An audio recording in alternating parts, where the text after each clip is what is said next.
today in this video.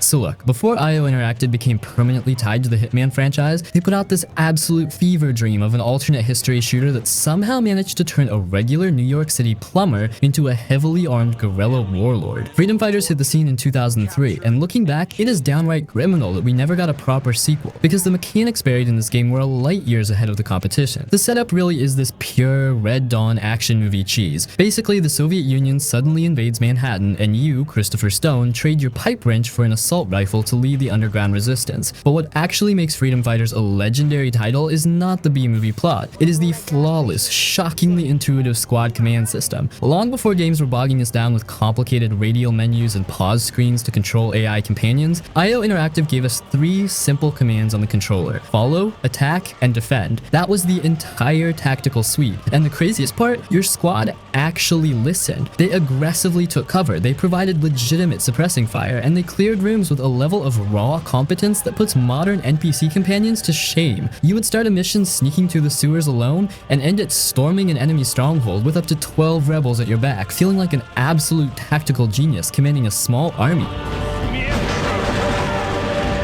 The game also featured an interconnected level design that was incredibly forward-thinking for the PS2 and original Xbox era. The maps were not isolated bubbles. If a Soviet attack chopper was mercilessly pinning your squad down in a city street, you could back out, travel to a completely different neighborhood, fight your way to a fuel depot to blow up the enemy helipad, and then return to the first area to find the skies completely clear. Your sabotage efforts had direct, tangible consequences on the battlefield, making the resistance feel like a dynamic, living campaign rather than a linear shooting gallery. You were actually strategizing, picking your targets based on what would make the final assault easier. Then there's the atmosphere, heavily carried by Jesper Kid's phenomenal, iconic soundtrack. He blended dark, pulsating electronic beats with massive, booming Hungarian choirs, creating a soundscape that made every single firefight feel like an epic, desperate struggle for survival against an unstoppable machine. Pushing through the snow-covered, war-torn streets of Brooklyn while that heavy choral music swelled in the background, really, I think remains an unmatched vibe.